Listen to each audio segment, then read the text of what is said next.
ওকে, aromatic আর নন aromatic জৈব যৌগ কাকে বলে? যে সমস্ত জৈব যৌগের মধ্যে বেনজিন বলয় থাকে তাদেরকে বলা হয় অ্যারোমেটিক জৈব যৌগ। কত নম্বর প্রশ্ন হচ্ছে এটা? 22। যে সমস্ত জৈব যৌগের মধ্যে বেনজিন বলয় থাকে, বেনজিন বলয় কোনটা? এটা হচ্ছে বেনজিন বলয়, মনে করো ক্লাসে পড়িয়েছিলাম, এটা হচ্ছে বেনজিন বলয়। যে সমস্ত পদার্থের মধ্যে এরকম বেনজিন বলয় থাকবে তাদেরকে বলবো আমরা অ্যারোমেটিক জৈব যৌগ। যাদের মধ্যে এরকম বেনজিন বলয় থাকবে না তারা হবে নন অ্যারোমেটিক জৈব যৌগ। অ্যারোমেটিক জৈব যৌগের উদাহরণ, তাহলে দিয়ে লিখলাম, অ্যারোমেটিক জৈব যৌগের উদাহরণ কি হবে? টলুইন, টলুইন হবে, ফেনল হবে, ন্যাপথলিন হবে। তাহলে মাথায় রাখবো অ্যারোমেটিক জৈব যৌগের উদাহরণ টলুইন, ফেনল, ন্যাপথলিন। এখানে যে জৈব রসায়নের কোশ্চেনটা দেওয়া আছে 75 75টা প্রশ্ন, ব্রড প্রশ্ন, মোটামুটি মাধ্যমিকের বাইরে আর কোনো কোশ্চেন পাবে না আশা করছি। এবং 66 থেকে 75 নাম্বারের মার্কসের যে নাম্বারের যে কোশ্চেনগুলো আছে সেগুলো টেস্ট পেপার, পারুল টার্গেট, বিভিন্ন জায়গায় এই টাইপের কোশ্চেন অনেক দেখা যাচ্ছে। দেখো এ বি বা সমগণীয় শ্রেণী টাইপের, তো এই টাইপের প্রশ্নগুলো এখানে চয়েস করা হয়েছে। সেগুলো সবটাই আজকে আলোচনা করে দিচ্ছি। পুরো চ্যাপ্টারের প্রথম থেকে শেষ পর্যন্ত মোটামুটি কোশ্চেন নেওয়া আছে এখানে, দেখতেই পাচ্ছ তোমরা, অনেকে সলিউশন করে বুঝতেই পারছো। তো তোমাদের অনেকে হয়তো 30 40টা 50টা হয়েছে, কারো পরগুলো করে নিচ্ছি আমরা, নাহলে লেট হয়ে যাবে আমাদের। চলো এক থেকে শুরু করছি, প্রশ্ন বলছি তার সাথে উত্তরও বলছি, যারা অনলাইন দেখবে তাদের জন্য সুবিধা হয়। তাহলে বলছে সমগণীয় শ্রেণীতে মিথানলের পরবর্তী যৌগ। তাহলে মিথানল আমরা জানি সমগণীয় শ্রেণী কাকে বলে, না তো জৈব যৌগের যে শ্রেণীতে কার্যকরীমূলক একই থাকে কিন্তু পরপর দুটি সদস্যের মধ্যে CH2 পার্থক্য থাকে, তাই না? তার মানে একটা কার্বন অ্যাড হবে। তাহলে মিথানল যদি থাকে তাহলে মিথানলের পর যদি একটা কার্বন যোগ হয় তাহলে নিশ্চয়ই ইথানল হবে নাকি? তাহলে সমগণীয় শ্রেণীতে মিথানলের পরবর্তী স্থান হবে কি? ইথানল। তাহলে মিথানল পরবর্তী যৌগটা হবে আমার ইথানল। এবার তোমরা সেটা সংকেত লিখতে পারো C2H5OH বা ইথানল লিখতে পারো, অসুবিধা নেই। দুয়েরটা, 3টি কার্বন যুক্ত অ্যালকেনের সংকেত। অ্যালকেন মানে কি হয়? CnH2n+2। তাহলে একেরটা হলো ইথানল। দুয়েরটা, তাহলে অ্যালকেন মানে আমি জানি CnH2n+2, তাহলে n এর মান আমাকে কত বলেছে? 3, তাহলে C3H কত হবে? 8। এটা হচ্ছে উত্তর। অ্যালকেন 3টি কার্বন পরমাণু যুক্ত অ্যালকেনের সংকেত, এটা অ্যালকেন। অ্যালকিন কত হয়? CnH2n, আর অ্যালকাইন কত হয়? CnH2n-2। ঠিক তো? 3 নম্বর, রেকটিফাইড স্পিরিটের প্রধান উপাদান। তাহলে রেকটিফাইড স্পিরিটের প্রধান উপাদান কি হয়? ইথানল। যেটা কত পার্সেন্ট থাকবে অবশ্যই মাধ্যমিকে উল্লেখ করে দেবো, যে আমরা জানি 95.6%। তোমরা এটা জানো নিশ্চয় যে ইথানলের উপাদান মানে হচ্ছে তোমার রেকটিফাইড স্পিরিটের প্রধান উপাদান ইথানল, যেটা 95.6% থাকে। ওকে। 4 নম্বর, সরলতম কিটোন। খুব ভালো করে দেখবে কোশ্চেনটা, খুব ভালো করে দেখবে কোশ্চেনটা। কিটোন, কিটোন মানে এমন একটা বস্তু যার দুই হাতে দুটো কার্বন ঢুকবে, ঠিক তো? তাহলে CO বন্ড বন্ড, এটা মানে তো কিটোন, ঠিক তো? এবার যদি সবচেয়ে সহজ বানাতে চাই তাহলে এখানে আমাকে একটা C দিতে হবে, এখানে একটা C দিতে হবে, ঠিক তো? তাহলে এই রকম 3টে কার্বন যুক্ত অ্যাসিটোন, 3টে কার্বন যুক্ত কিটোনের নাম কি হচ্ছে? প্রোপানন, বা তুমি অ্যাসিটোনও বলতে পারো। সো প্রোপানন অর অ্যাসিটোন, এই দুটোই হবে কি আমার উত্তর, যে 3টি কার্বন পরমাণু যুক্ত কিটোনের নাম বা সরলতম কিটোনের নাম। ক্লিয়ার? 5এরটা, ভিনিগারে উপস্থিত অ্যাসিডটির নাম বলো। প্রত্যেকেই জানো অ্যাসিটিক অ্যাসিড CH3COOH। সো ভিনিগারের মধ্যে থাকে অ্যাসিটিক অ্যাসিড CH3COOH। ওকে। অ্যাসিটিলিনের গঠনাকৃতি কেমন? ক্লাসে পড়ানো হয়েছিল, মনে করে দেখতে পারো। অ্যাসিটিলিন মানে হয় CH ট্রিপল বন্ড CH, তাহলে এইটা হয় সরল রৈখিক গঠন। সো সরল রৈখিক হবে তার গঠন রূপ। সো মাথায় রাখবো আমরা সরল রৈখিক হবে আমার উত্তর এখানে 6 নম্বর। এটা 7। দুটি জৈব দ্রাবকের নাম। জৈব দ্রাবক মানে কি? মানে যে সমস্ত পদার্থ জৈব পদার্থ, যেমন জল, জল একটা দ্রাবক কিন্তু অজৈব, বা এটাকে পোলার দ্রাবকও বলতে পারো। তাহলে জৈব দ্রাবক কোনগুলো হবে? না তো যেমন ধরো বেনজিন, অ্যালকোহল, তো benzene, alcohol, carbon tetrachloride CCl4, এই সমস্ত পদার্থগুলো হবে কি আমাদের, কেরোসিনও লিখতে পারো তুমি, এই সমস্ত পদার্থগুলো হবে আমাদের জৈব দ্রাবক বা অর্গানিক সলভেন্ট। ঠিক আছে? ওকে। 8 নম্বর প্রশ্ন, একটি কার্বন বিহীন কার্যকরী মূলক, তাহলে কার্বন বিহীন কার্যকরী মূলক আমাদের কি আছে? হাইড্রক্সিল। আমি সংকেত লিখছি, তোমরা নাম লিখবে। হাইড্রক্সিল। যেমন আছে ইথার, নাকি ইথার আছে।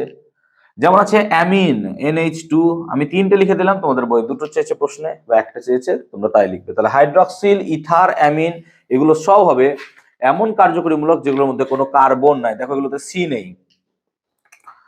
তারপর আচ্ছা, ক্যাটিনেশন ধর্ম কাকে বলে? তোমরা প্রত্যেকেই জানো যে কার্বনের সর্ববহিস্থ কক্ষে 4টে ইলেকট্রন থাকার জন্য একাধিক কার্বন পরমাণু পরপর যুক্ত হয়ে একটি লম্বা চেইনের মতো গঠন তৈরি করতে পারে। এইটাকে বলি ক্যাটিনেশন ধর্ম। ঠিক বোঝাতে পেরেছি তো? ক্যাটিনেশন নিশ্চয়ই জানো যে কার্বন পরমাণুগুলো পরপর যুক্ত হয়ে একটা লম্বা চেইনের মতো বৃহৎ আকারের স্ট্রাকচার বা গঠন তৈরি করতে পারে। একে কি বলি আমরা? ক্যাটিনেশন ধর্ম।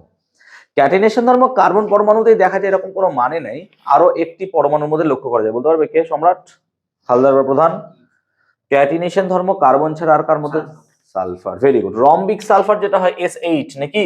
সো সালফারের মধ্যে দেখা যাবে। মাধ্যমিক যদি এই কোশ্চেনটা দেয় তাই মাথায় রাখবে কিন্তু যে কার্বন ছাড়াও কিন্তু সালফারের মধ্যে ক্যাটিনেশন ধর্ম সামান্য পরিমাণ লক্ষ্য করা যায়। ঠিক আছে, প্লিজ ট্রাইপডটা দেখে একটু বাবু, তোমাদের দুজনকে বলছি। আচ্ছা, 10 নম্বর, সম্পৃক্ত অসম্পৃক্ত জৈব যৌগ কাকে বলে? যে সমস্ত জৈব যৌগের মধ্যে কার্বন কার্বন সিঙ্গেল বন্ড আছে তাদেরকে বলবো সম্পৃক্ত। যাদের যাদের মধ্যে কার্বন কার্বন ডাবল বন্ড অথবা কার্বন কার্বন ট্রিপল বন্ড থাকে তাদের কি বলবো? অসম্পৃক্ত জৈব যৌগ। তাহলে সম্পৃক্ত জৈব যৌগ কাকে বলি? না, তো যে সমস্ত জৈব যৌগের মধ্যে কার্বন কার্বন সিঙ্গেল বন্ড থাকে তাদেরকে বলবো সম্পৃক্ত জৈব যৌগ। যে সমস্ত জৈব যৌগের মধ্যে কার্বন কার্বন ত্রিবন্ধন উপস্থিত থাকবে তাদেরকে বলবো অসম্পৃক্ত জৈব যৌগ। আই গেস বোঝাতে পারলাম। যেমন সম্পৃক্ত জৈব যৌগের উদাহরণ হবে অ্যালকেন, আর অসম্পৃক্ত জৈব যৌগের উদাহরণ হবে অ্যালকিন আর অ্যালকাইন। আমার নোটসে দেখবে সুন্দর করে ভাগ করে দেওয়া আছে। ওকে, এবার হচ্ছে অ্যালকিনের সাধারণ সংকেত, 11 নম্বর প্রশ্ন। তাহলে অ্যালকিনের সাধারণ সংকেত হচ্ছে কি?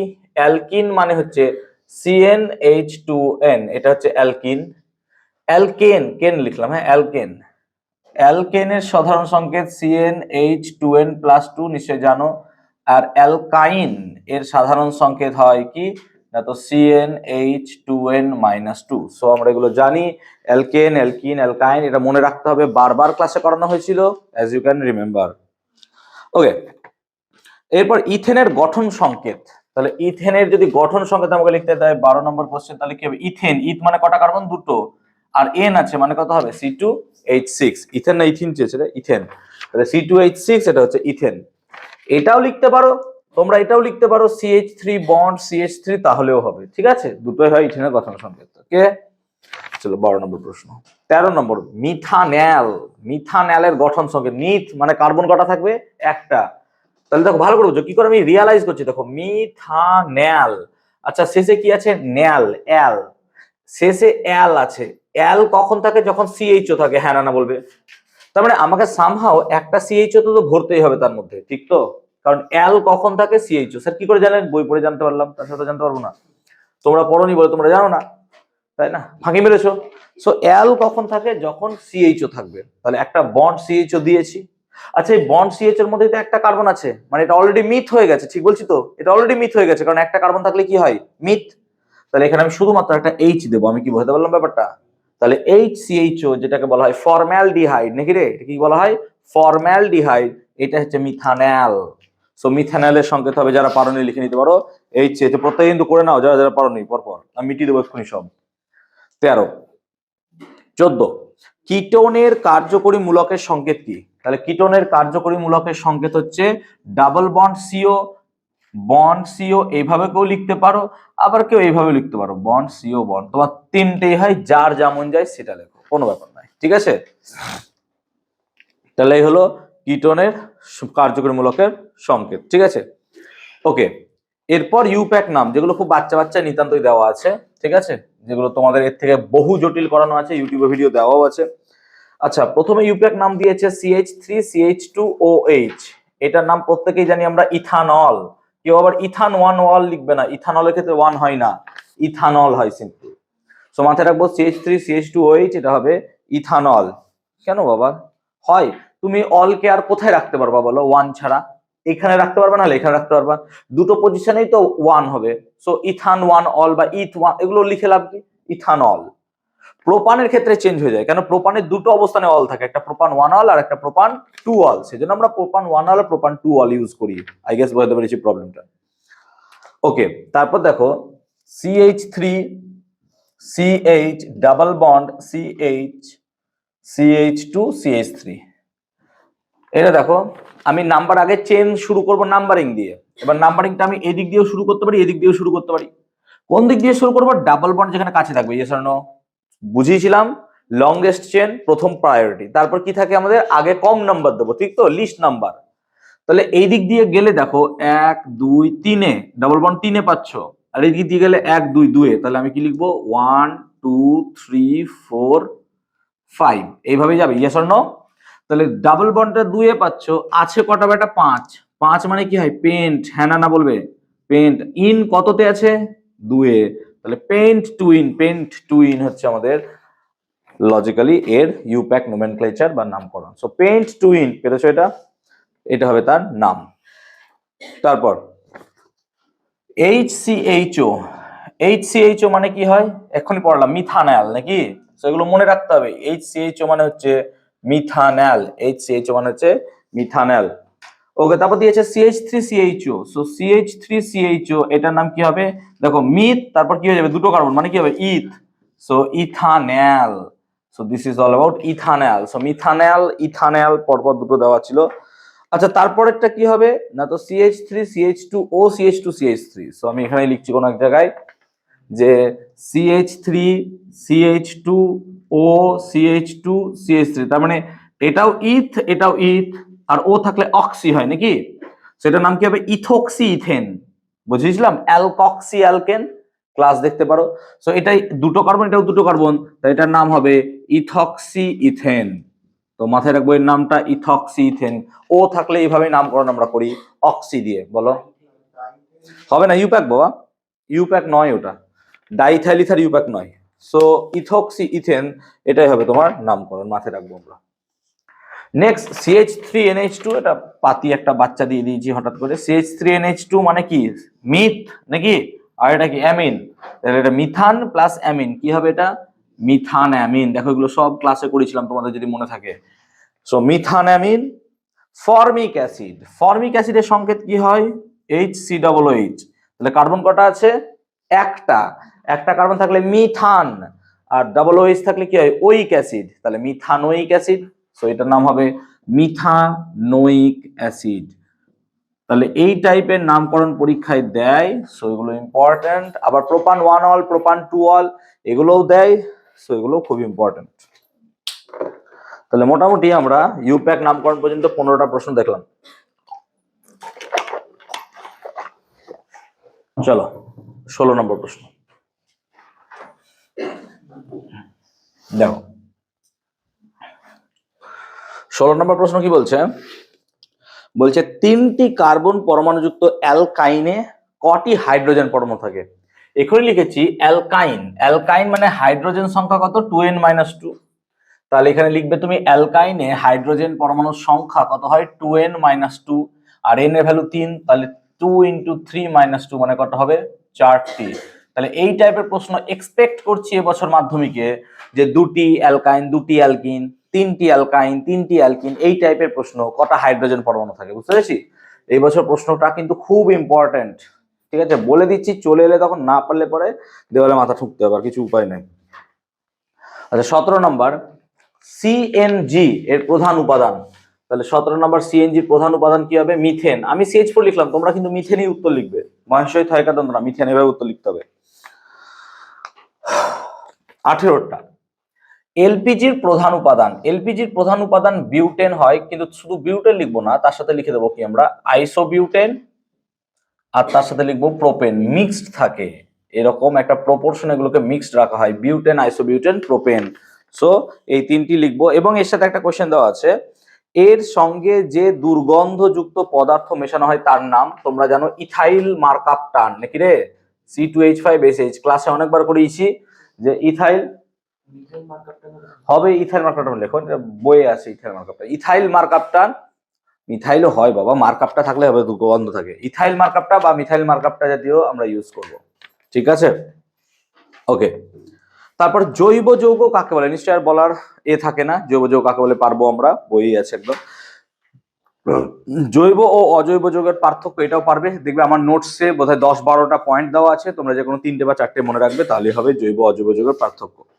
কে প্রথম জৈব যৌগ পদার্থ পরীক্ষাগারে তৈরি করেন, কিভাবে, ভোলার। কি করেছিল, অ্যামোনিয়াম সায়ানাইডকে উত্তপ্ত করে ইউরিয়া প্রস্তুত করেছিল। বিক্রিয়াটা সহ মনে রাখবে, কিন্তু পরীক্ষায় বিক্রিয়া দেবে, মাধ্যমিকের জন্য বসে খুব ইম্পর্টেন্ট। তো কি হবে, ভোলার প্রথম অ্যামোনিয়াম সায়ানাইডকে উত্তপ্ত করে, দেখবে NH4CNO, ঠিক আছে, এটাকে উত্তপ্ত করে পরে রিঅ্যারেঞ্জমেন্ট বিক্রিয়ার মাধ্যমে CONH2 হয়েছিল, তাই তো, ঠিক আছে। ওকে, অ্যারোমেটিক আর নন অ্যারোমেটিক জৈব যৌগ কাকে বলে, যে সমস্ত জৈব যৌগের মধ্যে বেনজিন বলয় থাকে তাদেরকে বলা হয় অ্যারোমেটিক জৈব যৌগ। কত নম্বর প্রশ্ন হচ্ছে এটা, 22। যে সমস্ত জৈব যৌগের মধ্যে বেনজিন বলয় থাকে, বেনজিন বলয় কোনটা, এটা হচ্ছে বেনজিন বলয়, মনে করো ক্লাসে পড়িয়েছিলাম, এটা হচ্ছে বেনজিন বলয়। যে সমস্ত পদার্থের মধ্যে এরকম বেনজিন বলয় থাকবে তাদেরকে বলবো আমরা অ্যারোমেটিক জৈব যৌগ। যাদের মধ্যে এরকম বেনজিন বলয় থাকবে না তারা হবে নন অ্যারোমেটিক জৈব যৌগ। অ্যারোমেটিক জৈব যৌগের উদাহরণ, তাহলে দিয়ে লিখলাম, অ্যারোমেটিক জৈব যৌগের উদাহরণ কি হবে, টলুইন, টলুইন হবে, ফেনল হবে, ন্যাপথলিন হবে। তাহলে মাথায় রাখবো অ্যারোমেটিক জৈব যৌগের উদাহরণ টলুইন, ফেনল, ন্যাপথলিন। আর নন অ্যারোমেটিক জৈব যৌগের উদাহরণ কি হবে, নন অ্যারোমেটিক জৈব যৌগের উদাহরণ হচ্ছে পিউরান, পিরিডিন, যেমন তোমার হতে পারে সাইক্লোবিউটেন, এগুলো হচ্ছে সব নন অ্যারোমেটিক জৈব যৌগ, cyclobutane. So this should be your answers. তো আমরা মোটামুটি 22 নম্বর প্রশ্নটা দেখলাম, ঠিক আছে। এবার 23 নম্বর প্রশ্ন, মিথেনের গঠন কি রূপ, তাহলে মিথেনের গঠন হচ্ছে সমচতুস্তলকীয় বা সুষম চতুস্তলকীয়। সো 23 নম্বর প্রশ্ন, মিথেনের গঠন কেমন, তাহলে হবে সুষম চতুস্তলকীয়। এরকম স্ট্রাকচার পাওয়া যায় নাকি মিথেনের, আমরা দেখিয়েছিলাম বোধহয়, ঠিক আছে, মিথেনের স্ট্রাকচারটা ঠিক এরকম দেখা যায়। তাহলে মাথায় রাখবো সম চতুস্তলকীয়, এটাই উত্তর হবে, বা সুষম চতুস্তলকীয়, ঠিক আছে। 24-এরটা, কার্যকরীমূলক কাকে বলে, প্রত্যেকেই জানি, যে সমস্ত পরমাণু বা পরমাণুপুঞ্জ কোন জৈব যৌগের চেনে উপস্থিত থাকে এবং সেই জৈব যৌগের ভৌত এবং রাসায়নিক ধর্মকে নিয়ন্ত্রণ করে। তাহলে যে সমস্ত জৈব তোমার পরমাণু বা পরমাণুপুঞ্জ কি হয়, কোন জৈব যৌগের চেনে উপস্থিত থাকে, যেমন এক্ষেত্রে দেখো এই যৌগের মধ্যে ডাবল বন্ড, কার্যকরীমূলক এই যে ও আছে, তাহলে এর পুরো চেনটাকেই চেঞ্জ করে দিয়েছে, এটা কি হয়ে গেছে ইথার, এখানে ওইচ থাকলে কি হয়ে যেত অ্যালকোহল। তাহলে যে সমস্ত পরমাণু বা পরমাণুপুঞ্জ কোন জৈব যৌগের চেন বা শৃঙ্খলে উপস্থিত থেকে সেই জৈব যৌগের রাসায়নিক এবং ভৌত ধর্মকে নিয়ন্ত্রণ করে তাদেরকে বলা হয় কার্যকরীমূলক। তোমাদের নোটসে আছে দেখবে।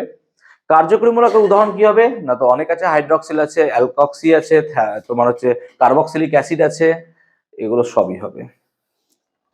সমাবয়বতার কনসেপ্ট আমি বুঝিয়ে দিচ্ছি, একটু ভালো করে শুনে নাও, ভালো করে দেখো। সমাবয়বতা, যে সমস্ত জৈব যৌগের গঠন সংকেত একই কিন্তু কার্যকরীমূলক হয়তো আলাদা, বা কার্যকরীমূলকের অবস্থান আলাদা, বা শৃঙ্খল আলাদা, তাহলে সেই দুটি জৈব যৌগকে একে অপরের সমাবয়ব বলা হয়, এবং এই পদ্ধতিকে বলা হয় সমাবয়বতা। প্রত্যেকটা উদাহরণ দিচ্ছি, ভালো করে বুঝে নাও, পরীক্ষায় ভীষণ ইম্পর্টেন্ট, বুঝো। C2H6O, এই সংকেত দ্বারা আমরা দুটো যৌগ লিখতে পারি, কি কি লিখতে পারি, একটা হচ্ছে CH3CH2OH, মন দিয়ে শুনবে একটু পরে, এই প্রশ্ন আবার রিপিট আসবে। আর একটা লিখতে পারি CH3OCH3। কি করে বুঝলাম, তুমি গুনে নাও, দেখো কার্বন দুটোই আছে, হাইড্রোজেন 6টাই আছে, অক্সিজেন দুটো একটাই আছে সব ক্ষেত্রে। তার মানে কোনো এক জায়গায় যদি আমাকে C2H6O বলে দেয়, আমি কনফিউশন হবে যে এইটা হবে না এইটা হবে। তার মানে গঠন সংকেত কি, যৌগ আলাদা, যৌগ এমন ভাবেই আলাদা যে দেখো এর কার্যকরীমূলক হাইড্রক্সিল, এর কার্যকরীমূলক ইথার।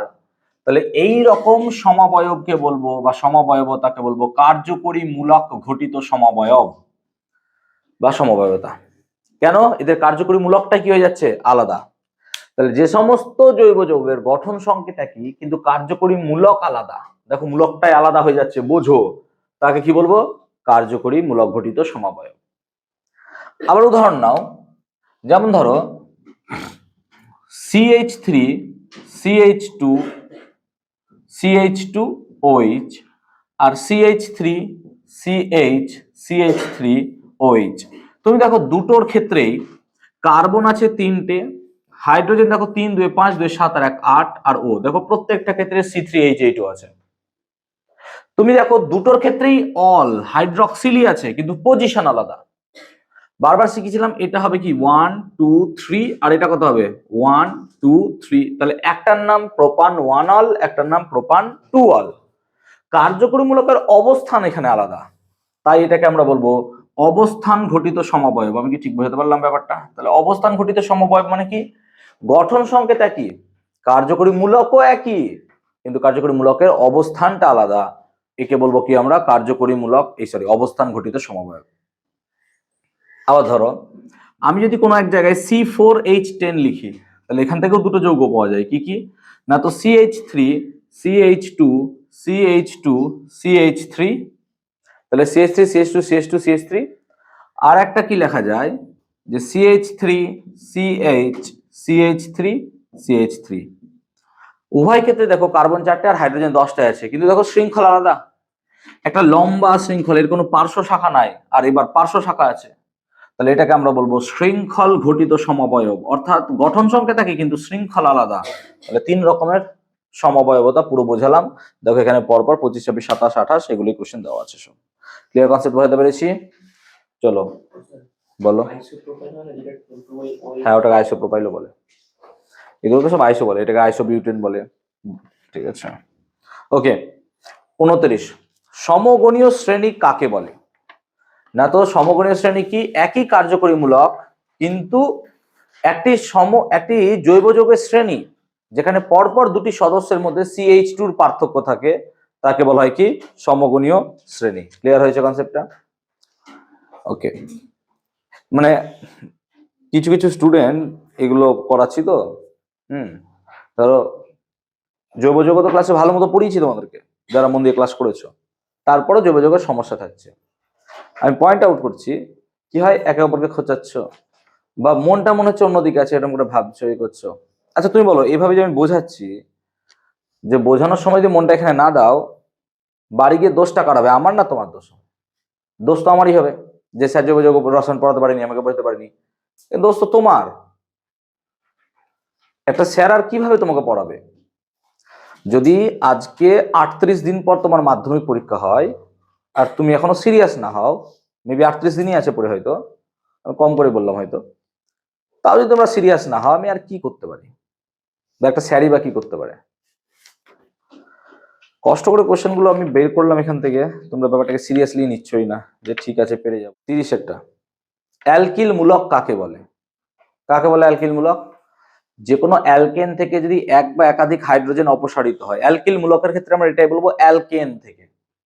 অ্যালকেন থেকে যখন এক বা একাধিক হাইড্রোজেন পরমাণু অপসারিত হবে, তখন যে মূলক তৈরি হয় তাকে বলা হয় অ্যালকিল মূলক। যদি উদাহরণ দিয়ে আমরা প্রত্যেকটা টপিককে আমি বোঝাচ্ছি প্রশ্নের মাধ্যমে, কারণ কি এখন তোমাদের আর চ্যাপ্টার পড়ার সময় নেই যে আমি চ্যাপ্টার বসে বসে বোঝাবো, যা বোঝানোর বুঝিয়ে দিয়েছি, দরকার পড়লে ইউটিউবে ভিডিও এসে দেখে নাও।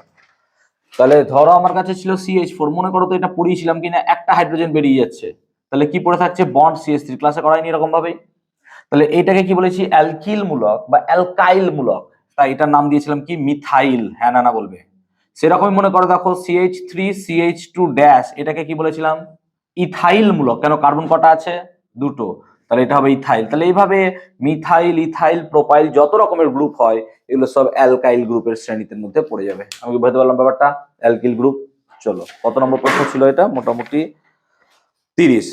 31 প্রোপানোইক অ্যাসিডের মধ্যে যে কার্যকরী মূলক আছে তার গঠন সংখ্যা আছে প্রোপানোইক অ্যাসিড। তাহলে ওইক অ্যাসিড, ওইক অ্যাসিড মানে কি থাকে বন্ড COOH। কি করে জানলাম? মুখস্থ করেছিলাম বলে। তোমরা পড়ানি জানো না। প্রোপানোইক অ্যাসিডের মধ্যে থাকে কার্বক্সিলিক অ্যাসিড, আর কার্বক্সিলিক অ্যাসিডের সংকেত হচ্ছে বন্ড COOH। দেখবে আমার নোটসে সুন্দর করে একটা ছক দেওয়া আছে, তোমাদের বইয়েও আছে, দেখবে কার্যকরী মূলকের নাম, তার সংকেত, তার থেকে উৎপন্ন যোগ কি হয় সব দেওয়া আছে। শুধু তোমরা টাইমগুলোকে নষ্ট করো, পড়ো না, ঠিক আছে? ওকে। 32 মিথেনের, এটা কেটে দাও, প্রতিস্থাপন বিক্রিয়া গতবার মাধ্যমিকে চলে এসছে, আমরা ইম্পর্টেন্ট ধরছি না, তাও একবার পড়ে যেতে পারো। বাট মনে হয় না রিপিট কোশ্চেন দেবে। সো মাধ্যমিকে যেহেতু গত বছর চলে এসছে মিথেনের প্রতিস্থাপন বিক্রিয়া, তা আমি আর নিচ্ছি না। 33 নম্বর, ক্লোরোফর্মের সংকেত। তাহলে ক্লোরোফর্মের সংকেত হবে CHCl3, এর নামটাও মাথায় রাখবে, ট্রাইক্লোরোমিথেন। সো ক্লোরোফর্মের সংকেত হচ্ছে CHCl3 এবং এর নামটাও মাথায় রাখবে, ট্রাইক্লোরোমিথেন। তাহলে ট্রাইক্লোরোমিথেন বা ক্লোরোফর্মের সংকেত হচ্ছে CHCl3। চলো নেক্সট কোশ্চেন আমরা আলোচনা করব। জৈব মূলক কাকে বলে? জৈব যৌগ থেকে যখন হাইড্রোজেন অপসারিত হয় তার ফলে যে মূলক গঠিত হয় তাকে বলবো আমরা জৈব মূলক। ইথিলিনের হাইড্রোজেনেশন বলতে কি বোঝো? 23 নম্বর পেজে আছে প্রশ্নটার উত্তর আমার নোটসে, আমি তাও বুঝিয়ে দিচ্ছি। ইথিলিনের হাইড্রোজেনেশন মানে ইথিলিনকে আমাকে হাইড্রোজেন দিতে হবে। তাহলে ভালো করে দেখো, CH2, যারা বিক্রিয়া বুঝতে পারো না দেখো, CH2 ডাবল বন্ড CH2, তার সাথে হাইড্রোজেন দেব। এবার হাইড্রোজেনটা দেবো, তার জন্য অনুঘটক অনেক রকম ব্যবহার করা যেতে পারে। আমি শুধুমাত্র নিকেল নিতে পারি।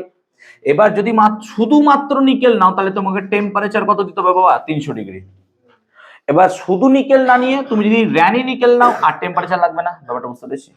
এবার অনুঘটক তো যা ইচ্ছা তাই, তুমি যদি নতুন কিছু অনুঘটক বানাতে পারো তো বানাও, কারণ বিজ্ঞানীরা বা যারা এটা কাজ করেছে তারা এগুলোকে বারবার দেখে করেছে যে এটা দিলে কি হয়, ওটা দিলে কি হয়। আমরা অনেক সময়, তোমরা করো না, বাড়িতে রান্না করার সময় কি মশলা ইউজ করে না, যাচ্ছে এই মশলাটা দিয়ে দেখি কি হয় না হয়। তো অনেক সময় আমরা এক্সপেরিমেন্ট করি, যেমন আমি আমার কলেজ লাইফে ছিলাম, আমরা তো এক্সপেরিমেন্ট করতাম যে কারণ রান্না তো আলটিমেটলি এক্সপেরিমেন্ট, খেতে পারলে খাবো, না পারলে খাবো না, ফেলে দেবো। তো এক্সপেরিমেন্ট করতাম যে এইটা দিয়ে, তো তখন বুঝলাম যে কষানো কাকে বলে। আমরা বুঝতাম না মশলা কি করে দিতে হয়, ঠিক আছে?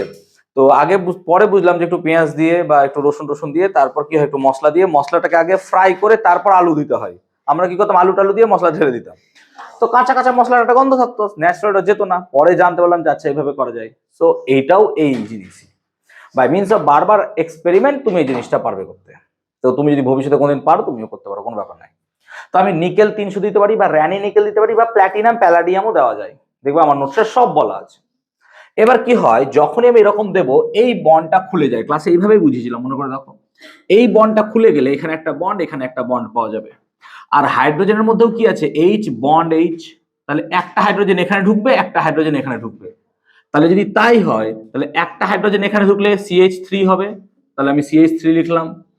আর একটা বন্ড এখানে থাকলো পরে এই যে আছে, আর একটা বন্ড CH3 হয়ে গেল। আলটিমেটলি দেখো এই জিনিসটাই তৈরি হয়। তাহলে ইথিলিনের হাইড্রোজেনেশন এই বিক্রিয়া থেকে কি কি প্রশ্ন হতে পারে?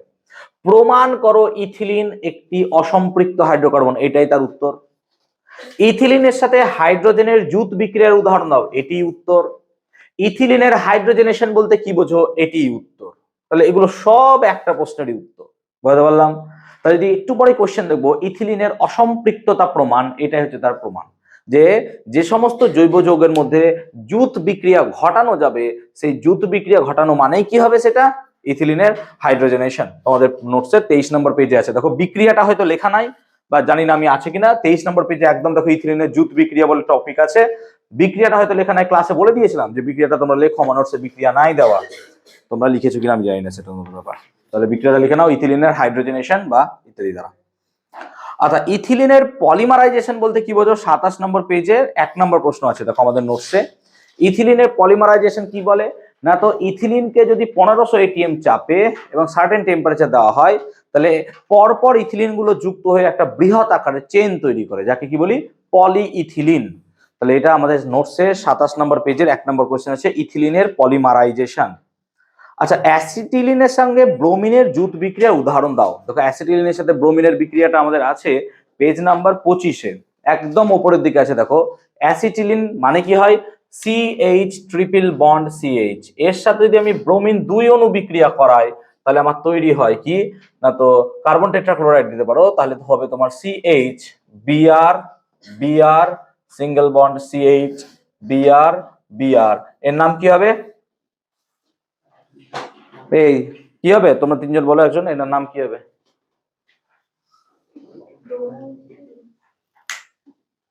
কি হবে? 1,2 কি শেখালাম জানি না আমি, রিয়েলি 1122 টেট্রাব্রোমো ইথেন। 1,2 শেখালাম আমি, কোনোদিন বলেছি 1,2 এটা হবে? তাহলে মাধ্যমিকে গুলো লিখে আসবি তোরা, তোদের 100 পাওয়ার কথা ভাবছি আমি।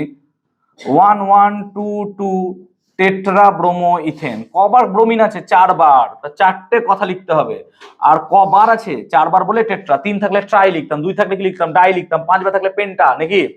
So tetra bromo ethane, not expected Samrat. তাহলে অ্যাসিটিলিনের ব্রোমিনেশন এইভাবেই করবো আমরা, বুঝতে পেরেছি? যদি আমরা হাইড্রোজেনও ভরতাম তাহলে দুটো অণু হাইড্রোজেন লাগতো, ইয়েস অর নো?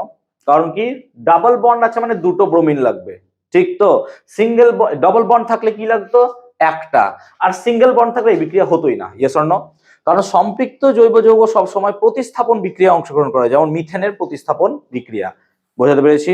চলো আচ্ছা 38 নাম্বার, প্রাকৃতিক ও সংশ্লেষিত পলিমার কাকে বলে? তো প্রকৃতিতে বা প্রাকৃতিক উপায়ে যে পলিমার তৈরি হয় তাকে বলা হয় প্রাকৃতিক পলিমার। আর আমাদের দৈনন্দিন জীবনের চাহিদা মেটানোর জন্য কিছু পলিমারকে কৃত্রিম ভাবে প্রস্তুত করা হয়েছে, তাদেরকে বলবো সংশ্লেষিত পলিমার। প্রাকৃতিক পলিমারের উদাহরণ কি হবে? প্রোটিন হতে পারে, তোমার কি হতে পারে? সেলুলোজ হতে পারে, স্টার্চ হতে পারে। আবার তোমার সংশ্লেষিত পলিমার মধ্যে তুমি জানো পলিথিন হয়, পিভিসি হয় আর টেফলন। তোমাদের বই তিনটে মনে রাখো, অসুবিধা নাই কিছু, ঠিক আছে? চলো 39 নম্বর প্রশ্ন, টেফলনের একটি, তুমি দেখতে পাচ্ছ সব পরপর প্রশ্ন চয়েস করা হয়েছে। দেখো টপিক ওয়াইজ পরপর, দেখো পলিমার ঢুকেছি মানে বা সব পলিমার থেকে কোশ্চেন যা যা হয় দিয়ে দেওয়া হয়েছে মাধ্যমিকে তোমাদের বছর যা ইম্পর্টেন্ট। সো টেফলনের একটি ব্যবহার কি হতে পারে? টেফলনের ব্যবহার ননস্টিক বাসনপত্র ইউজ করতে বা ফ্রাইং প্যানে ননস্টিক ইউজ করতে। আচ্ছা পিভিসি এর মনোমারের নাম কি হবে? ভিনাইল ক্লোরাইড, অবশ্যই সংকেত লিখবে CH2 ডাবল বন্ড CHCl। তাহলে পিভিসির মনোমার হয় ভিনাইল ক্লোরাইড, যার সংকেত CH2 ডাবল বন্ড CHCl, এটা হচ্ছে তার সংকেত। এবং পলিথিনের মনোমার কি হয়? ইথিলিন নাকি বা ইথিন, তাহলে এটা সংকেত কি হয়? CH2 double bond CH2। চলো এটাই হয় তাহলে।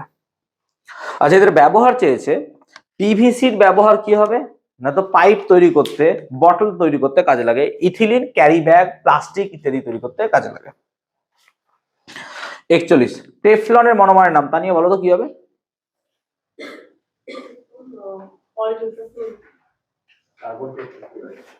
Carbon tetra, yes 1122 tetrafluoro ethene, sorry ethane, 1122 tetrafluoro ethene. Ethylene বা ইথিন কি হয়? CF2 ডাবল বন্ড CF2, এইটা ঠিক আছে, CF2 ডাবল বন্ড CF2। যেখানে তুমি আমার নোটসে পাবে, আমি বলেছিলাম কারেকশন করে নিতে এগুলো, যে এটা নাম কি হবে? 1122 টেট্রাফ্লুরো ইথিন বা ইথিলিন, এটা কারেকশন করে নিও। তুমি যদি 1122 না বলো তাও ঠিক আছে, টেট্রাফ্লুরো ইথিলিনও তুমি বলতে পারো, এটা রাইট থাকে অনেক সময়। আচ্ছা জৈব ভঙ্গুর পলিমার কাকে বলে? 42 নম্বর প্রশ্ন, যে সমস্ত পলিমার পরিবেশে মিশে যায় তাদেরকে বলা হয় জৈব ভঙ্গুর পলিমার, যেমন সেলুলোজ, প্রোটিন। যে সমস্ত পলিমার পরিবেশে মিশে যায় না তাদেরকে বলবো আমরা জৈব অভঙ্গুর পলিমার, যেমন কি হতে পারে? প্লাস্টিক। 43 পলিমার ব্যবহারে ক্ষতিকর প্রভাবগুলি লেখো। তোমরা নিশ্চয়ই পারবে, বাংলায় অনেক এই বিষয়ে প্রবন্ধ রচনা লিখেছো, সেখান থেকে রচনা লিখে দিও। 43 নম্বর প্রশ্ন। 44 থার্মোসেটিং ও থার্মোপ্লাস্টিক কাকে বলে? শুনে নাও ভালো করে, রেকর্ডেড ক্লাস থাকলো তোমরা দেখে নিতে পারবে পরে, অসুবিধা নেই, শুনে নাও ভালো করে। কি হবে থার্মোপ্লাস্টিক? শোনো, এই প্লাস্টিক আছে, একে তাপ দিলাম কি হবে? এটা নরম হবে। তাপ টেনে নিলাম কি হবে? শক্ত। আবার তাপ দিলাম নরম হবে, আবার তাপ টেনে নিলাম শক্ত। এটা যতবার ইচ্ছা করবো ততবার হবে। তার মানে কোনো একটা প্লাস্টিককে যতবার ইচ্ছা তাপ দেওয়া যায়, তাপের ফলে সে গলে নরম হবে, আবার তাপ নিষ্কাশন করলেও সে আবার শক্ত হবে, এবং এটা বারংবার চলতে থাকবে, কোনো ব্যাপার নাই। এই রকম প্লাস্টিককে আমরা বলবো থার্মোপ্লাস্টিক। আর যে সমস্ত প্লাস্টিককে একবার তাপ দিলে সেটা নরম হয়, তাপ নিষ্কাশনের ফলে শক্ত হলো, কিন্তু দ্বিতীয়বার তাপ দিলে আর নরম হবে না, এই রকম প্লাস্টিককে আমরা বলবো থার্মোসেটিং। সেটিং মানে সেট হয়ে গেছে, তো থার্মোসেটিং প্লাস্টিক। উদাহরণটা এই মুহূর্তে মনে পড়ছে না আমার, উদাহরণটা আমি একদম পারফেক্টলি তোমাদের গ্রুপে বলে দেবো। গ্রুপে তো অনেক উত্তর বলেই দিই, ঠিক আছে, যেটা আমি যখন জানতে পারি তোমাদের গ্রুপে আপডেট করে দিই। আর অতিরিক্ত রশ্মিও একটা প্রশ্ন দিয়েছিলাম তোমাদের গ্রুপে, আপডেট করে দিয়েছিলাম। কারণ কোন রকম ভুল কিছু এখন মাধ্যমিকে আর করা যাবে না, ঠিক আছে, একটা আন্দাজে উত্তর আমি বলে দিলাম যেটা হবে হয়তো, আর সাবকনসিয়াস মাইন্ড থেকে বলা যাবে না, তাই আমি উত্তরটা পরে বলে দেবো তোমাদের গ্রুপে। আচ্ছা ইথাইল অ্যালকোহলের সালফিউরিক অ্যাসিডের দ্বারা জল নিরুদনের ফলে কি উৎপন্ন হয়? দেখো দুটো পদার্থ উৎপন্ন হয়, একটা হচ্ছে ইথিলিন আর একটা হয় ডাই ইথাইল ইথার। এটা তোমাদের ভট্টাচার্য ব্রাদার্সের বই সুন্দর করে দেওয়া আছে। তো দুটো পদার্থ তৈরি হয়, একটা হচ্ছে ইথিলিন অথবা ডাই ইথাইল ইথার। দুটোই কারেক্ট। এবার দুটোর এক্সপ্লেনেশন আলাদা, শুনে নাও। যদি অতিরিক্ত পরিমাণে ইথাইল অ্যালকোহল নাও তখন তৈরি হবে ডাই ইথাইল ইথার। যদি অল্প পরিমাণ ইথাইল অ্যালকোহলের সাথে যদি গাঢ় সালফিউরিক অ্যাসিড দাও তাহলে তৈরি হবে ইথিলিন। তাই দুটো কথা লেখাটাই বেটার। আই রিপিট, বেশি পরিমাণে ইথাইল অ্যালকোহলের সাথে গাঢ় সালফিউরিক অ্যাসিডের বিক্রিয়ায় তৈরি হয় ডাই ইথাইল ইথার, আর অল্প পরিমাণ ইথাইল অ্যালকোহলের সাথে গাঢ় সালফিউরিক অ্যাসিডের বিক্রিয়ায় তৈরি হয় ইথিলিন। দুটো কথা কিন্তু এখানে লিখতে হবে, আমি বলে দিলাম। চলো 46, গ্লেসিয়াল অ্যাসিটিক অ্যাসিড কাকে বলে? 16.7 ডিগ্রি সেন্টিগ্রেড উষ্ণতার অ্যাসিটিক অ্যাসিডকে আমরা বলবো গ্লেসিয়াল অ্যাসিটিক অ্যাসিড। কারণ এটা কেমন দেখতে হয়? গ্লেসিয়ার বা হিমবাহের মতো দেখতে হয়। যেহেতু এই অ্যাসিটিক অ্যাসিডটা হিমবাহের মতো দেখতে হয় তাই এটাকে বলবো আমরা গ্লেসিয়াল অ্যাসিটিক অ্যাসিড, বা আমরা বলবো এখানে কি না, তো হিমবাহের মতো দেখতে হয় এমন অ্যাসিটিক অ্যাসিড। ওকে, এস্টারিফিকেশন বিক্রিয়া কাকে বলে? 31 নম্বর পেজে 3 নম্বর প্রশ্ন আছে, দেখো একদম উপরের দিকে আমাদের নোটসে জৈব রসায়ন। সো তাহলে এস্টারিফিকেশন বিক্রিয়া কি না, তো অ্যাসিটিক অ্যাসিড CH3COOH এর সাথে যদি আমি ইথাইল অ্যালকোহলের বিক্রিয়া করি, ক্লাসে যদি মন দিতে তখন দেখবো আমি এইভাবে লিখেছিলাম HO, মনে পড়ছে? দিয়ে কি লিখেছিলাম? CH2 দিয়ে CH3, মানে ঘুরিয়ে লিখেছিলাম। কেন? কারণ এখানে দেখানোর জন্য যে এই দুটোর বিক্রিয়ায় এখান থেকে কি হচ্ছে, এক অণু কি বেরিয়ে যায়? জল বেরিয়ে যায়। এইভাবেই ক্লাসে করিয়েছিলাম। এবং যদি এইটা বেরিয়ে যায় তাহলে পড়ে থাকছে CH3COO, কি পড়ে থাকছে? CH2CH3, ঠিক বলছি তো?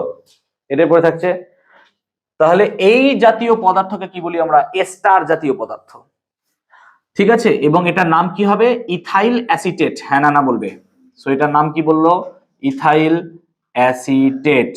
আর এটা হচ্ছে এস্টার জাতীয় যৌগ, এবং এই বিক্রিয়ায় যেহেতু এস্টার জাতীয় যৌগ তৈরি হচ্ছে তাই এটাকে বলবো আমরা এস্টারিফিকেশন বিক্রিয়া। আমি আশা করছি বুঝতে পারলাম। কত নম্বর প্রশ্ন একটু বলবে তো প্লিজ? 47। সো এইভাবে লিখতে হবে। চলো 48, সোডিয়াম হাইড্রোক্সাইডের সঙ্গে অ্যাসিটিক অ্যাসিডের বিক্রিয়ায় কি উৎপন্ন হয়? তাহলে বিক্রিয়া করে দেখিয়ে দাও না। তো সোডিয়াম হাইড্রোক্সাইড, এটা আছে 30 নম্বর পেজের 1 নম্বর প্রশ্ন। সোডিয়াম হাইড্রোক্সাইড 30 নম্বর পেজের 1 নম্বর প্রশ্ন। সোডিয়াম হাইড্রোক্সাইডের সঙ্গে অ্যাসিটিক অ্যাসিডের বিক্রিয়া CH3COOH। তাহলে দেখো এখান থেকে কি হবে? H আর OH নাকি জল বেরিয়ে যাবে। তার মানে অ্যাকচুয়ালি এখানে পড়ে থাকবে CH3COONA প্লাস কি তৈরি হবে? H2O। এর নাম কি সবসময় মাথায় রাখবে, এগুলো নাম লিখতে হবে নিচে। Sodium acetate. So sodium acetate কি বলো? হ্যাঁ, সোডিয়াম ইথানয়েড হবে। তো সোডিয়াম অ্যাসিটেট তৈরি হয় এবং জল তৈরি হয়। সো এই বিক্রিয়াটা আমার কাজে লাগবে। 48 নম্বর বিক্রিয়া। 49 নম্বর প্রশ্নটা 31 পেজের 2 নম্বর প্রশ্ন। আমাদের অর্গানিক কেমিস্ট্রির যে স্টাডি ম্যাটেরিয়ালস বা নোটস দেওয়া আছে সেখানে 31 নম্বর পেজে 2 নম্বর প্রশ্ন হচ্ছে 49 নম্বর প্রশ্নটা। 49 নম্বর প্রশ্ন কি বলছে? সোডিয়াম বাইকার্বনেট NaHCO3 তার সাথে তুমি এসিটিক অ্যাসিডের বিক্রিয়া করাও CH3COOH। তোমাদের আমি এগুলো বিক্রিয়া করে দেখাতে পারিনি, কিন্তু সামনের বছর যারা 10 পড়বে এগুলো সবাই করে করে দেখিয়ে দেবো। এবছর থেকে এটা শুরু করেছি, যতটা পারবো আমি চেষ্টা করব, ঠিক আছে? সো এই হচ্ছে লজিক। আর তোমাদের আপকামিং যারা 11-এ ভর্তি হবে চেষ্টা করবো 11-এর প্র্যাকটিক্যালটা তোমাদের পুরোটা করে দেওয়ার। এবছরই শুরু করেছি, যারা সেকেন্ড সেমিস্টার পড়ছে তাদেরই প্র্যাকটিক্যাল করানো হবে। তো তোমাদের ক্ষেত্রেও করিয়ে দেওয়া হবে পুরো প্র্যাকটিক্যালটা। মোটামুটি স্কুলে 7টা থেকে 8টা প্র্যাকটিক্যাল হয়, ওই 7-8টা ইনস্ট্রুমেন্টই আমি নিয়ে আসবো। অনেকগুলো নিয়ে আসা হয়েছে, ছোট ছোট যেগুলো, বড়গুলো আনা হয়নি। তার মধ্যে কিছু কিছু আনা হবে না, এগুলো তো বড় জায়গা লাগে, এরকম বড় বড় জায়গা লাগে। লাইক ভেলোসিটি অফ সাউন্ড মাপতে গেলে অনেক বড় জায়গা লাগে, অত বড় তো আমার কোচিং এ নেই। কিন্তু ছোটখাটো যেগুলো আছে মোটামুটি 7টা থেকে 8টা প্র্যাকটিক্যাল সামনের 11-এ আমি তোমাদের পড়িয়েই দেবো। হোয়াটএভার, এখানে আসি। এখন দেখো এই CO3 থেকে বেরিয়ে যায় হচ্ছে CO2। তাহলে CO3 থেকে যদি CO2 বেরিয়ে যায় তাহলে আমার এখানে পড়ে থাকছে শুধুমাত্র O। হ্যাঁ না না বলো, ভালো করে দেখো। O আর CH3COO আর Na যুক্ত হয়ে তৈরি হয় CH3COONA, ঠিক? তাহলে CH3COONA চলে গেল, তাহলে পড়ে থাকছে H আর OH, আর H আর OH মিলে কি তৈরি করবে? H2O। আমি আর কিভাবে বোঝাবো বিক্রিয়া তোমাদের ভেঙে চুরে? তাহলে এই বিক্রিয়ার ফলে সোডিয়াম অ্যাসিটেট এখনই তৈরি করলাম, এবং কার্বন ডাইঅক্সাইড। এবং এটা শর্ট প্রশ্নের জন্য খুব ইম্পর্টেন্ট, যে সোডিয়াম বাইকার্বনেট খাবার সোডা, এটা কি বলে? খাবার সোডার সাথে ভিনিগার অ্যাসিটিক অ্যাসিডের বিক্রিয়ায় তোমার কোন গ্যাস তৈরি হয়? শর্ট প্রশ্ন, কার্বন ডাইঅক্সাইড। এটা পরীক্ষায় দেয় অনেক সময়, 49 নম্বর প্রশ্ন ছিল। আশা করি বুঝতে পেরেছি। 50 নম্বর প্রশ্ন। 50 নম্বর প্রশ্ন কি বলছে? যে ডিনেচার্ড স্পিরিটের উপাদান। তাহলে ডিনেচার্ড স্পিরিটের উপাদান এভাবেও লিখতে পারো, রেকটিফাইড স্পিরিট, তার সঙ্গে methanol, pyridine, furan, naphtha. I repeat, rectified spirit, তার সঙ্গে মিথানল, আর কি হতে পারে? ন্যাপথা, পিরিডিন ইত্যাদি। এভাবে না লিখে এভাবেও লিখতে পারো, ইথানল, জল, ন্যাপথা, পিরিডিন, মিথানল। কারণ রেকটিফাইড স্পিরিটের মধ্যে ইথানল আর জল আছে, বলো? না, লাগবে না, তুমি দিতে পারো। রেকটিফাইড স্পিরিটের সামান্য পরিমাণ দেওয়া হয়, এমন না যে বেশি দিয়ে দেওয়া হয়। এটাকেই বলা হয় কিন্তু উড স্পিরিট। সো কোশ্চেন যদি ঘুরিয়ে দেয় উড স্পিরিট, যদি বা দেবে না, গত বছর মাধ্যমিকে চলে এসছে সম্ভবত, দেখি তো একবার। এটা গত বছর মাধ্যমিকেরই প্রশ্ন। আচ্ছা, এখানে এসেছিল মিথেনের হাইড্রোজেন পরমাণুগুলি কিভাবে ধাপে ধাপে ক্লোরিন দ্বারা প্রতিস্থাপিত হয়, তো এটা চলে এসছে। আচ্ছা, শিল্প ক্ষেত্রে ইথিলিন প্রস্তুতির বিক্রিয়া লেখো। দেখো আমার দেওয়া আছে নোটসে, বইয়ে সেরকম ভাবে দেওয়া নাই, অনেক বইয়ে কোশ্চেনটা দেওয়া নাই, আমার নোটসে দেওয়া আছে। আর এখানে লেখা আছে ইথিলিনের দুটি ব্যবহার হলো, আমার নোটসে পাবি। ইউরিয়া শিল্পোৎপাদন চলে এসছে, তো ইউরিয়াটা আমি নট ইম্পর্টেন্ট হচ্ছে এবছর। আচ্ছা, আর 3-এর দাগের কোথায় আমি দেখলাম, মনে হয় এই কোশ্চেনটা, এটাই তো দেখলাম। এই যে 3-এর 9 কোশ্চেন আমি মক টেস্ট 2-তে দিয়েছিলাম গত বছর, পুরো মক টেস্ট কোশ্চেন ছাপা, এই যে যেগুলো হাইলাইটেড দেখছে না, সব মক টেস্টের কোশ্চেন আমার, মানে প্রত্যেক পেজ থেকে মক টেস্টের কোশ্চেন এসেছিল গত বছর। জানি এই বছর ভগবান কি করবে, না এলে আর কিছু করার নাই। আমি চেষ্টা করছি যতটা পারা যায় তোমাদের মক টেস্টটাকে এমন ভাবেই করা। হোয়াটএভার, এখানে 3-এর 9 কোশ্চেনটা দিয়েছে ডিনেচার্ড স্পিরিট কি, সো নট সো ইম্পর্টেন্ট। আর ইথাইল অ্যালকোহল ও অ্যাসিটিক অ্যাসিডের একটি করে ব্যবহার, বিক্রিয়া আসেনি, তো বিক্রিয়া আসার চান্স কিন্তু বেশি এবছর, ঠিক আছে? বিক্রিয়া অনেক কম দিয়েছিল গত বছর। চলো বুঝতে পেরেছি, আই গেস। চলে আসি 50 হলো 51। কিভাবে প্রমাণ করবে যে ইথিলিন একটি অসম্পৃক্ত হাইড্রোকার্বন? এখানে প্রমাণ করে দিলাম তো। তো এটা হচ্ছে আমাদের 23 নম্বর প্রশ্নে আছে, একটু আগেই বলে দিলাম প্রশ্নটা, ইথিলিনের অসম্পৃক্ততা প্রমাণ। শ্রীজা, বুঝতে পারছি? ওকে, 52 নম্বর প্রশ্ন। পলিমার আর মনোমার কাকে বলে? ছোট ছোট পরমাণু, ছোট ছোট অংশ রাসায়নিকভাবে যুক্ত হয়ে একটা বৃহৎ আকারের শৃঙ্খল বা চেইন বা বড় অণু গঠন করে। এই বড় অণুটাকে কি বলি? পলিমার। আর ছোট ছোট অণুগুলোকে কি বলি? মনোমার। পলিমার কথাটা এসছে POLUS, পলাস, এবং MEROS, মেরস। পলাস মানে বহু, মেরস মানে অংশ, বহু অংশ। আর মনো মানে কি? এক। তাহলে মেরস মানে ছোট, মানে একটা অংশ দিয়ে তৈরি হচ্ছে বহু অংশ, এইভাবে মনোমার পলিমার বলা হয়েছে। আমি কি বোঝাতে পারলাম ব্যাপারটা? 51 নম্বর প্রশ্ন। চলো 52 নম্বর, ও সরি 52 হলো 53। সরলতম কার্বক্সিলিক অ্যাসিডের নাম। তাহলে সরলতম কার্বক্সিলিক অ্যাসিড কি হবে? হ্যাঁ, ফর্মিক অ্যাসিড। 53 দেখো, সরলতম মানে একটা মাত্র কার্বন থাকবে, হ্যাঁ না বল? তো অলরেডি তো একটা কার্বন ঢুকে গেছে, এখানে কি আর সি ঢোকাতে পারবো? কারণ অলরেডি সি ঢুকে গেছে, তো তাহলে একটা এইচ দেবো। তাহলে এটার নাম হবে ফর্মিক অ্যাসিড অথবা মিথানোইক অ্যাসিড, দুটোই লেখা যায়, ফর্মিক অ্যাসিড অথবা মিথানোইক অ্যাসিড। এই ক্লাসটার পর দেখ, আশা করি জৈব রসায়ন সম্বন্ধে আর ডাউট থাকবে না। মোটামুটি সব টপিক কি কভার করা হয়েছে, তো মোটামুটি সব টপিক পুরো বইকে কভার করা হয়েছে কোশ্চেনের মাধ্যমে, যে কোনো জায়গা বাদ দিইনি। চলো 54 নম্বর প্রশ্ন বলছে ইথানল ও সোডিয়ামের বিক্রিয়ায় কোন গ্যাস উৎপন্ন হয়? তাহলে বিক্রিয়াটা করে দাও না। তো ইথানল CH3CH2OH প্লাস 2Na, আমি এখানে 2 দেবো ব্যালেন্সের জন্য, যেহেতু আমার মুখস্থ আছে। তাহলে ইথানলের সাথে সোডিয়ামের বিক্রিয়ায় হাইড্রোজেন গ্যাস তৈরি হয়, এবং এটা মনে রাখতে হবে CH3CH2ONA, এইটা হচ্ছে sodium ethoxide. Yes or no? Sodium কি বললাম? ইথোক্সাইড, আর তার সাথে তৈরি হয় হাইড্রোজেন। এই বিক্রিয়াটা এক্সপেক্ট করছি এবছর মাধ্যমিকে, এটা চান্স অনেক বেশি এবছর। কথাটা যদি লেগে যায় খুব ভালো হবে। Sodium ethoxide, so sodium ethoxide plus hydrogen.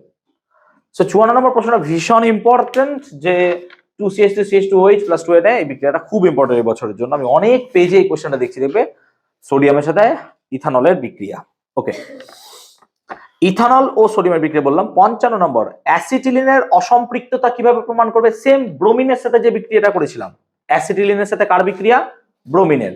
তাহলে অ্যাসিটিলিনের সাথে যে ব্রোমিনের বিক্রিয়াটা করেছিলাম, সেই অ্যাসিটিলিন এবং ব্রোমিনের যে বিক্রিয়া, সেই বিক্রিয়াটাই আমার এখানে লিখতে হবে। অ্যাসিটিলিন আর ব্রোমিনের বিক্রিয়ার ফলে 1122 টেট্রা ব্রোমো ইথেন যেটা তৈরি হলো, সেই উত্তরটা হবে আমাদের নোটসের 25 নম্বর পেজে সেটা লেখা আছে। সো 55 উত্তরটা আমাদের নোটসের 25 নম্বর পেজে লেখা আছে। 56, ইথিলিন থেকে কিভাবে ইথেন প্রস্তুত করবে? এগেইন সেম প্রশ্ন যেটা আমরা 51 নম্বর প্রশ্ন দেখলাম, ইথিলিনের হাইড্রোজেনেশন দেখলাম। ইথিলিন থেকে কি তৈরি হয়? ইথেন। সো ইথিলিন থেকে কিভাবে ইথেন তৈরি হয়, সেই বিক্রিয়াটা আমাদের এই কোশ্চেনের 51 নম্বর কোশ্চেন, রিপিট কোশ্চেন, যেটা আমাদের নোটসের 23 নম্বর পেজে আছে। ওকে, সমবায়ব কাকে বলে একটু আগে বুঝিয়ে দিলাম, সমবায়বতা সমবায়বের কনসেপ্টটা, সো ওখানে আমি ক্লিয়ার করে দিলাম। নেক্সট 58, অ্যালকাইন কাকে বলে? পুরো জিনিসটা বোঝো। অ্যালকেন কাকে বলে? যে সম্পৃক্ত জৈব যৌগে কার্বন কার্বন এক বন্ধন থাকে, ঠিক তো? বা যে সমস্ত জৈব যৌগে কার্বন কার্বন এক বন্ধন থাকে তাকে কি বলবো আমরা? অ্যালকেন।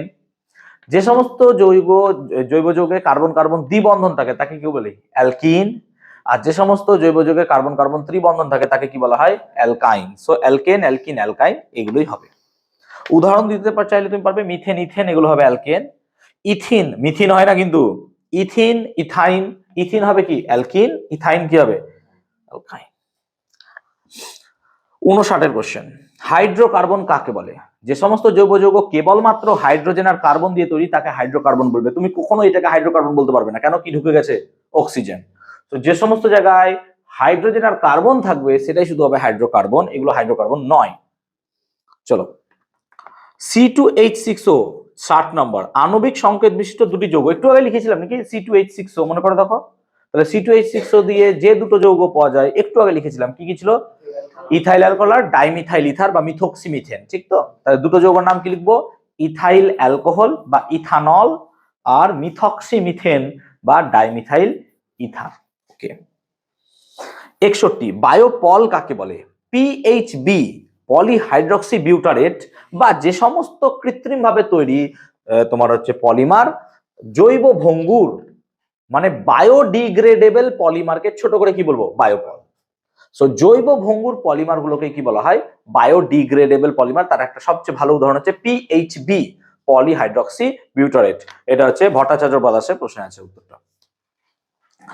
আচ্ছা 62, প্রোটিনের মনোমারের নাম। প্রোটিনের মনোমার কি হবে? অ্যামাইনো অ্যাসিড বা অ্যামিনো অ্যাসিড। সো মাথায় রাখবে, লাইফ সায়েন্সের কোশ্চেন। প্রোটিনের মনোমারের নাম, প্রোটিনের মনোমার হচ্ছে কি? অ্যামিনো অ্যাসিড, নিশ্চয় জানো। আচ্ছা গামবুট তৈরিতে, গামবুট পিভিসি, মাথায় রাখবে বর্ষাতি, রেনকোট তৈরিতেও কিন্তু পিভিসি কাজে লাগে। সো গামবুট, বর্ষাতি বা রেনকোট, প্লাস্টিক এর বোতল, পাইপ যা আছে এগুলো সব পিভিসি। চলো, যদি বা পলিথিন দিয়েও করা যায় তোমার প্লাস্টিকটাকে। আচ্ছা, একটি জৈব বিশ্লেষ্য কৃত্রিম পলিমারের উদাহরণ, এই যে এখন উদাহরণ দিলাম পিএইচবি। পিএইচবি হচ্ছে জৈব বিশ্লেষ্য কৃত্রিম পলিমার, কি বলো? পিএইচবি হবে। এবার আসছি 65, অ্যাসিটিলিন থেকে কিভাবে ইথেন পাওয়া যায়? তাহলে কিভাবে অ্যাসিটিলিনের হাইড্রোজেনেশন, এটা আছে আমাদের 25 নম্বর পেজে। সো 25 নম্বর পেজে অ্যাসিটিলিনের যে হাইড্রোজেনেশন আছে, যেমন ব্রোমিন করেছিলাম সেরকম কি দিব? হাইড্রোজেন। সো সেটাই হবে। বলো 65 পর্যন্ত কোনো সমস্যা আছে? সব ক্লিয়ার করালাম। চলো এবার আমাদের মেন কোশ্চেন 66 থেকে শুরু হবে। চলো 66 প্রশ্নটা মনে মনে একটু পড়ো, আমি সলিউশন করাচ্ছি। আজকে আবার সিদ্ধার্থ স্যার মক টেস্টে তো একটু আগে ছাড়তে হবে, ঠিক আছে? নাহলে তো আবার মুশকিল হবে।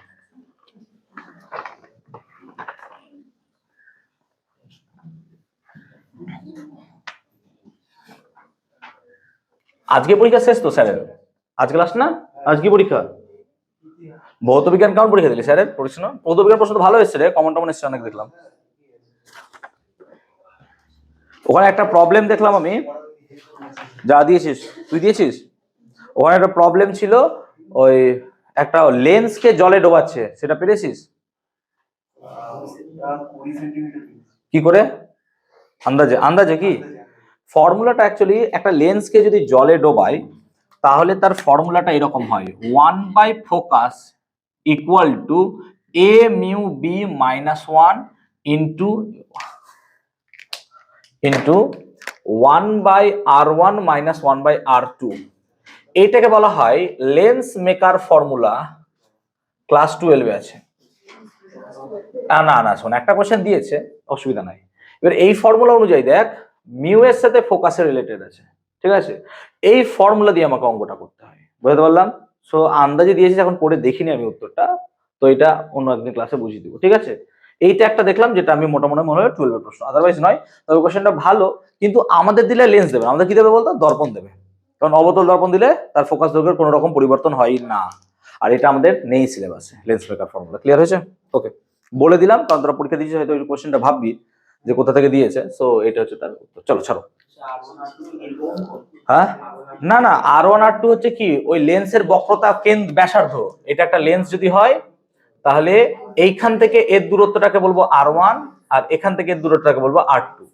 বক্রতা ব্যাসার্ধ দুটো লেন্সের, এই লেন্সের দুটো তলের ছাড় কোন একদিন বুঝিয়ে দিব আমি, এখন লাগবে না মাধ্যমিকের জন্য। হ্যাঁ, বেকার, সেজন্য আমি আর এগুলো ডিটেলে যাচ্ছি না, কারণ মাধ্যমিক আমার যা আসবে তা আমি করাবো। কোয়েশ্চেনটা ভালো ছিল, ঠিক আছে।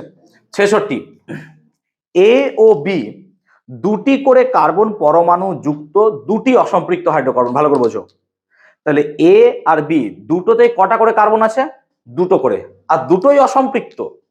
তার মানে দুটো করে যদি কার্বন থাকে আর দুটোই অসম্পৃক্ত হয়, তাহলে অনলি পসিবিলিটি আমার কাছে আছে, একটা হবে C2H4 আর একটা হবে C2H2। হ্যাঁ না বল, তাছাড়া আর কোনো প্রবাবিলিটি আছে? মানে তোমার হয় একটা হতে হবে CH2 ডাবল বন্ড CH2, নাহলে আর একটা কি হতে হবে CH ট্রিপল বন্ড CH বল, তাছাড়া তো আর হবে না, কোনো কম্বিনেশনই নেই। এবার এ কোনটা? এ এটাও হতে পারে, এ এটাও হতে পারে, ঠিক তো? বি এটাও হতে পারে, বি এটাও হতে পারে। আমাকে বলেছে এ আর বি দুটো পদার্থ যাদের একটাতে আছে ডাবল বন্ড, একটাতে কি আছে ট্রিপল বন্ড। এইটা পড়ে বুঝলাম, তাই কি বুঝতে পারলাম প্রশ্নটা দেখে, যে এ ও বি দুটি করে কার্বন পরমাণু যুক্ত দুটি অসম্পৃক্ত হাইড্রোকার্বন।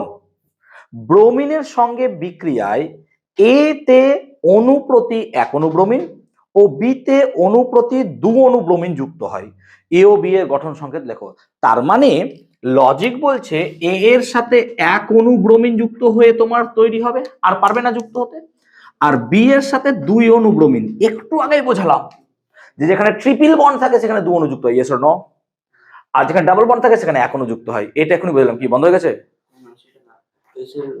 এখানে তো ইথিলিনে অ্যাসিটিলিনে তো একটা এক অণু যুক্ত হয়, 2 অণু যুক্ত। হ্যাঁ, এবার তো আমরা এই বিক্রিয়াটাই চয়েস করছি, ঠিক আছে। তাহলে তো আমরা ম্যাচ করাতেই পারবো না কোনো রকম ভাবে, ঠিক আছে। প্রশ্ন আমাকে এইভাবে আমাকে দিশা দেখাচ্ছে, ভট্টাচার্য আছে হলো।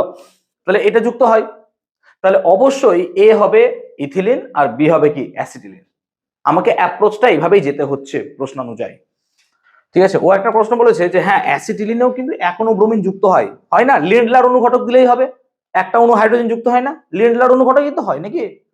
সো আমরা অ্যাপ্রোচ কিন্তু এটাই বলছি আমাকে, তার সাথে নয় বল।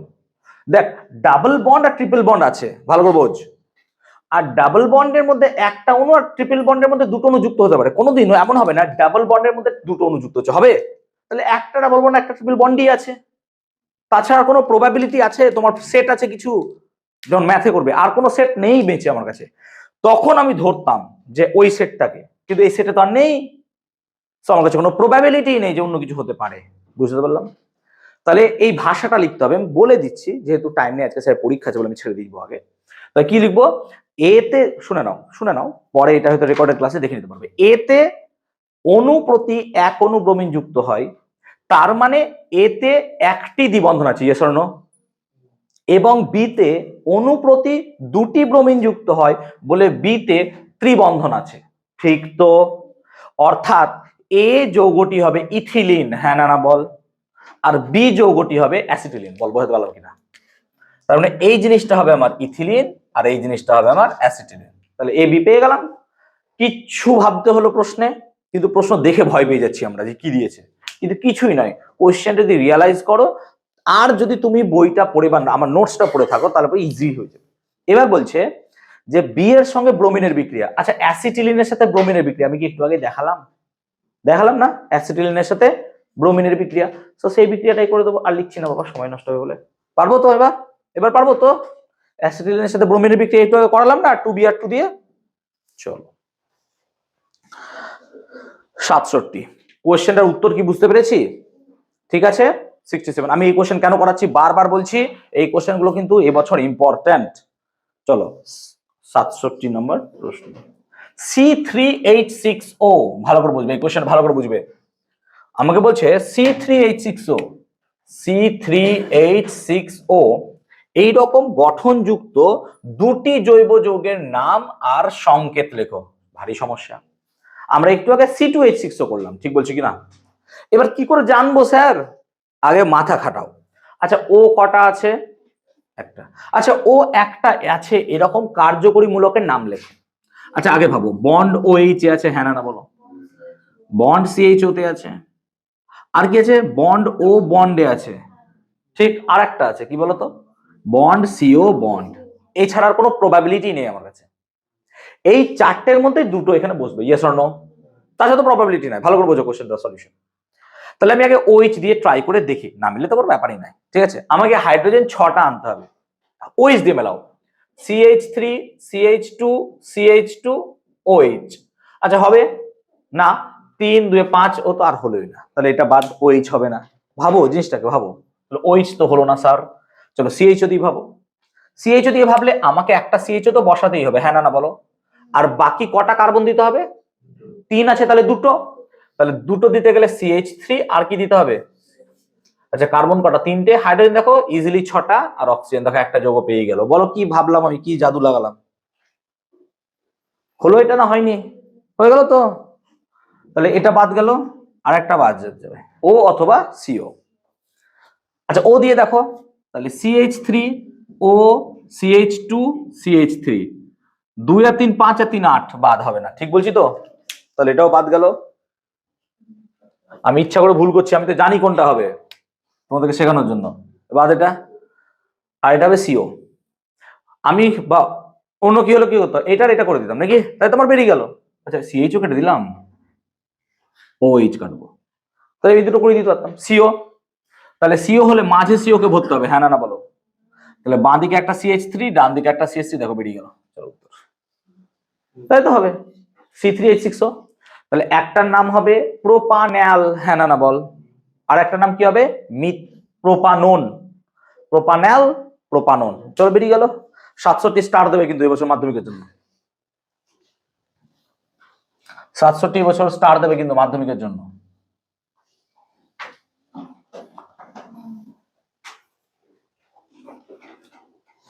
আটষট্টি, চলো 68টা একবার মনে মনে পড়ো, আমি একবার অনলাইনের জন্য রিডিং পড়ে দিই। বলছে দুটি ভিন্ন জৈব যৌগ A ও B একই আণবিক সংকেত যুক্ত C2H6O।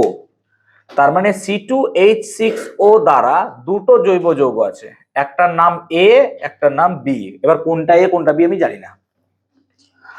A ধাতব সোডিয়ামের সঙ্গে বিক্রিয়ায় হাইড্রোজেন গ্যাস উৎপন্ন করে, একটু আগেই বোঝালাম যে ধাতব সোডিয়ামের সঙ্গে ইথাইল অ্যালকোহল বিক্রিয়া করে, ইয়েস অর নো? তাহলে লজিক্যালি যে A থাকবে সে কি হবে? CH3 CH2OH, হ্যাঁ না বল? কেন? দেখ C2H6O মানে এটাই দাঁড়ায়। আর B কি হবে তাহলে? CH3O CH3, বল তাই দাঁড়ায় কিনা দেখ। একটু করলাম না এটা আমি? তার মানে আমরা এখান থেকে একদম শিওর যে A হবে এটা, B হবে এটা। কেন? যেহেতু ধাতব সোডিয়ামের সাথে সে কি বিক্রিয়া করে কি তৈরি করছে? হাইড্রোজেন। আমি কি বোঝা বললাম ব্যাপারটা?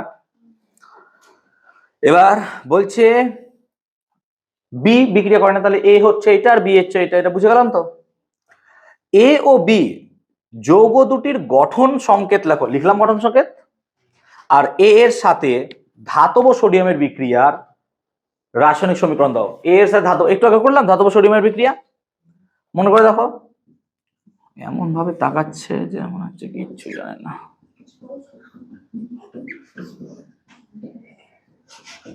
না বিশ্বাস করে পাগল হয়ে যাবো মাঝে মধ্যে এই জৈব রসায়ন পড়াতে পড়াতে। আমি কত পড়াবো আর আমি, ঠিক আছে?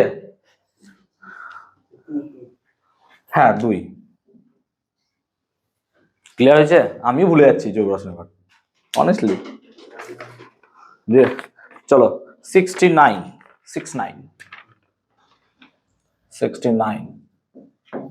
কোয়েশ্চেন। চলো পড়ো প্রত্যেকে, তারপর আমি করছি। বলছে একটি জৈব যৌগের আণবিক সংকেত C2H4O2। তাহলে একটা মাত্র জৈব যৌগ আছে যার আণবিক সংকেত C2H4O2। আচ্ছা O2 কোথায় আছে বলতো? শুধুমাত্র COOH, হ্যাঁ না বল? শুধুমাত্র কোথায় আছে? COOH এ O2 আছে, আমাদের জানা নলেজ। তাহলে এই ব্যাটা কি হতে পারে? অনলি পসিবিলিটি CH3COOH, দেখ তাতেই মেলা উচিত, তাছাড়া হবেই না। ঠিক বলছি কিনা?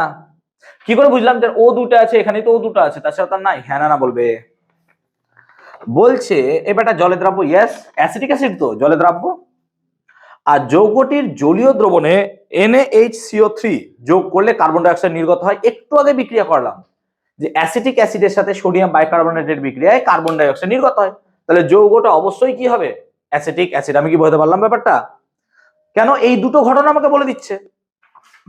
ঠিক, ওকে। এবার কি বলছে? যৌগটির সঙ্গে ইথানলের বিক্রিয়া, একটু আগে করালাম, এর সাথে ইথানলের বিক্রিয়া কি তৈরি হয়েছিল? এস্টার, মনে পড়ছে? তাহলে সব করলাম একটু আগে, আমি বুঝতে পারছি ব্যাপারটা? ঠিক আছে, চলো 70। মিথেন গ্যাসকে অক্সিজেনে পোড়ালে কি উৎপন্ন হবে? তাহলে মিথেনকে পোড়াও অক্সিজেনে, তাহলে CO2 প্লাস কি লিখবো? 2H2O। দেখো তো ব্যালেন্স মিলে যাচ্ছে কিনা? CH4 plus 2O2, CO2 plus 2H2O। মিথেনকে অক্সিজেনে পোড়ালে, আমার নোটসে বোধহয় এটা দেওয়া আছে, মিথেনকে অক্সিজেনে পোড়ালে এইটা তৈরি হয়, কার্বন ডাই অক্সাইড আর জলীয় বাষ্প। ক্লিয়ার হয়েছে? চলো 71 করবো এবার, খুব ইম্পর্টেন্ট 71। 71 বলছে ABC যৌগগুলোকে শনাক্ত করো। খুব খুব ইম্পর্টেন্ট এই কোশ্চেন মাধ্যমিকের জন্য এই বছর। HC ট্রিপল বন্ড CH, তাকে আমি দিচ্ছি প্যালাডিয়াম প্লাস বেরিয়াম সালফেট। বলতো এটা কি কি কি বিকারক? এটা লিন্ডলার অনুঘটক নাকি? এটাকে বলা হয় লিন্ডলার অনুঘটক, ঠিক তো? শুধুমাত্র বেরিয়াম সালফেট না দিয়ে ক্যালসিয়াম কার্বনেট দিয়েও তো করা যায়, হবে। তাহলে যদি আমি লিন্ডলার অনুঘটক দিই অ্যাসিটিলিনে, তাহলে শুধুমাত্র হাইড্রোজেন যুক্ত হয়, শুধু হাইড্রোজেন যুক্ত, আর কিছু হবে না। তাহলে কি তৈরি হবে? CH ডাবল বন্ড CH, একটা করে 2 দিয়ে দেবো। হ্যাঁ না বলো? তাহলে এখানে আমাদের শূন্য স্থানে আছে দেখো A, তাহলে A যৌগটা হবে এটা। হ্যাঁ না বলো? Next HC triple bond CH, আমরা যদি নিকেল অনুঘটক দিই 160°C, আর দেখো H2, যদি শুধু একটা H2 দেওয়া হয় তাহলে পরে একটা বন্ড খুলবে। এখানে অ্যাকচুয়ালি কত দেওয়া উচিত ছিল? 2H2। তো অ্যাকচুয়ালি এটা দেখতে গেলে একটা H2 তো দেওয়া পসিবল নয়, আমরা H2 গ্যাস দিই, তাই এর ফাইনাল বিক্রিয়া কি হওয়া উচিত? এখানে B যেটা তৈরি হবে সেটা কি হওয়া উচিত? CH3 বন্ড CH3, ঠিক বলছি তো? কিন্তু যেহেতু হাইড্রোজেন দিয়েছে, তাহলে একটা কনফিউশন এখানে থেকে যাচ্ছে, CH2 ডাবল বন্ড CH2 দেবো কিনা। কেন? একটা হাইড্রোজেন, কারণ আমরা বারবার দেখছি যে দুটো বন্ড ভাঙতে হয়, তাহলে কি দিতে হয়? 2H2। যেহেতু H2 দিচ্ছে, তাই তুমি এখানে CH2 ডাবল বন্ড CH2 লিখতে পারো, CH3 সিঙ্গেল বন্ড CH3 লিখতে পারো। তবে এটা লেখাটাই বেটার, কারণ একটা হাইড্রোজেন দেওয়া সম্ভব হয় না। একটা অ্যাসিলিন গ্যাস, একটা অণু আর একটা হাইড্রোজেন ছুড়ে মারছি, এরকম পসিবল নয়, কারণ হাইড্রোজেন গ্যাস চালাতে হয় আমাকে। বুঝতে পারছি ব্যাপারটা? ফাইনাল বিক্রিয়া এটাই চলে আসবে। চলো সি এরটা খুব ইম্পর্টেন্ট। বলছে 2CH4, একটা অ্যারো দিলাম 1500°C, এবার তৈরি হচ্ছে একটা পদার্থ সি মানে কার্বন নয় কিন্তু, প্লাস 3H2। বলছে সি কি হবে? সি কি হবে? এবার দেখো ভালো করে দেখো, ব্যালেন্স দিয়ে বুঝবো। আচ্ছা, এখানে কার্বন কটা আছে? কার্বন দুটো আছে, তাহলে সি এর জায়গায় অবশ্যই এমন পদার্থ বসবে যেখানে কার্বন কটা থাকবে, ঠিক তো? আচ্ছা, এখানে হাইড্রোজেন কটা আছে? 4 আর 2 8, 8টা হাইড্রোজেন। এখানে হাইড্রোজেন কটা চলে গেছে? 6টা। তাহলে পড়ে রইলো কটা? তাহলে H2, তার মানে C2H2 বসবে। বুঝতে পারলাম? বলো কত সোজা ছিল? দেখে ভয় পাচ্ছিলে? বলছে আপনি করে দিলে তো সোজাই লাগবে, কিন্তু আমরা এখন করতে হবে ধরনের 5 টাকা নাকি সৃঞ্জয়? ঠিক আছে চলো 71, এবার 72। প্রশ্নগুলো জৈব রসায়ন খুব ভালো ছিল, মোটামুটি ক্লিয়ার হলো রে জৈব রসায়ন এবার, যে কোশ্চেন কেমন হয়, মাধ্যমিকে এরকম কোশ্চেন আসবে, ভয় কাটলো জৈব রসায়নের? না কাটলে বলবি, আবার পড়াবো। হ্যাঁ, চিন্তা করিস না, মাধ্যমিক দেওয়ার আগে কমপ্লিট করবো। 72। আচ্ছা, ABC 3টি যৌগকে শনাক্ত করে, এখানে একটা ভুল হয়েছে, একটু কারেকশন করে দিচ্ছি, একটু টুকে নাও, তারপর আমি বোঝাচ্ছি আস্তে।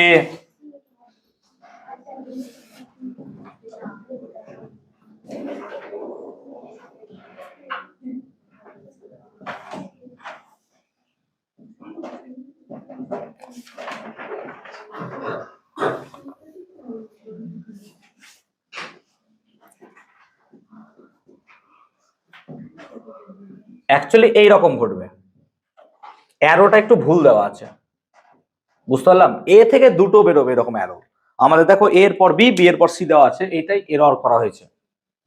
চলো এই এররটা ঠিক করে নাও। এই বিক্রিয়াটাও তোমরা পারুল টার্গেটে দেখেছো, হ্যাঁ না না বলবে। সো এই ঘটনাটা আমরা পারুল টার্গেটে দেখেছি। চলো এবার সলিউশন করাবো। দেখো আশা করছি টুকে নিয়েছো।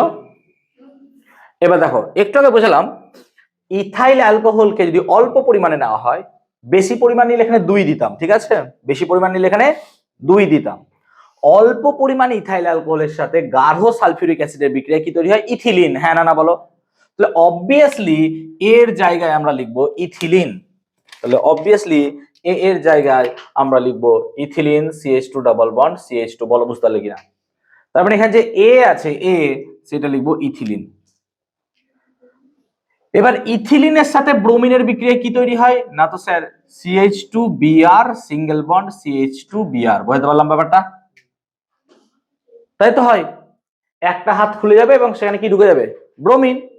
তাহলে ইথিলিনের সাথে ব্রোমিনের বিক্রিয়া এটা তৈরি হবে এবং এর নাম কি লিখবো? 1,2-ডাইব্রোমো ইথেন, বলো বুঝতে পারলাম? আবার ইথিলিনের সাথে যদি হাইড্রোজেন দাও তাহলে এই জায়গাটায় তৈরি হবে CH3 বন্ড CH3, নাকি এটা জানি তো আমরা, ইথিলিন থেকে হাইড্রোজেন দিলে এটাই হয়। এর নাম কি? ইথেন। প্রত্যেকে ভালো করে লক্ষ্য করছো নিশ্চয়, বিক্রিয়ার নিচে দেখো আমি জৈব যৌগের নামগুলো লিখছি যেগুলো উৎপন্ন হচ্ছে। এটা কিন্তু জৈব যৌগের নিয়ম, বিক্রিয়ায় যেখানে জৈব যৌগ উৎপন্ন হচ্ছে সেগুলোর নাম লিখতে হবে তোমাকে, ঠিক আছে? হয়েছে এটা? তাহলে 71-72 হলো 73। সোডিয়াম বাইকার্বনেটের ব্যবহার করে ইথানল আর অ্যাসিটিক অ্যাসিডের মধ্যে পার্থক্য করব। দেখো অ্যাসিটিক অ্যাসিডের সাথে সোডিয়াম বাইকার্বনেটের বিক্রিয়ায় কি তৈরি হয়? Carbon die oxide. কিন্তু ইথাইল অ্যালকোহলের বিক্রিয়ায় কিছু তৈরি হয় না। তাহলে এর থেকে পার্থক্য ইজিলি করা যায়, বুঝতে পারলাম ব্যাপারটা?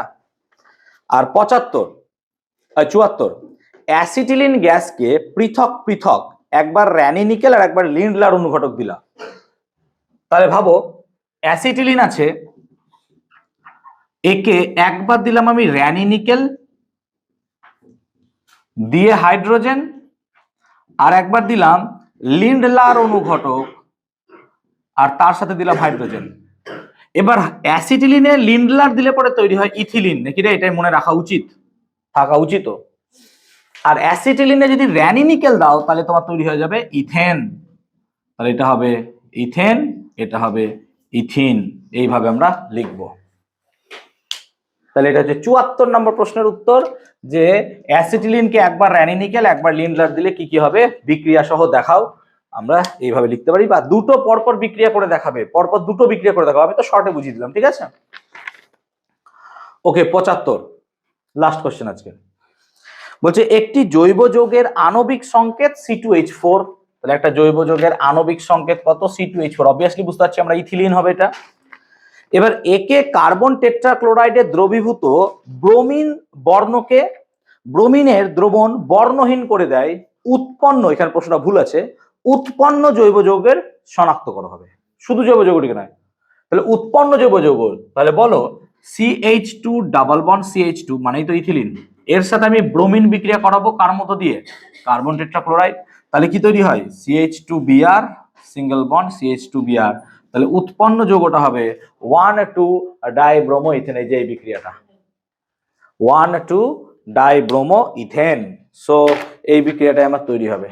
বলো কোনো জায়গায় ডাউট আছে কোশ্চেনে? So this is the question. 75টা কোশ্চেন ছিল আমরা যেখানে আলোচনা করলাম।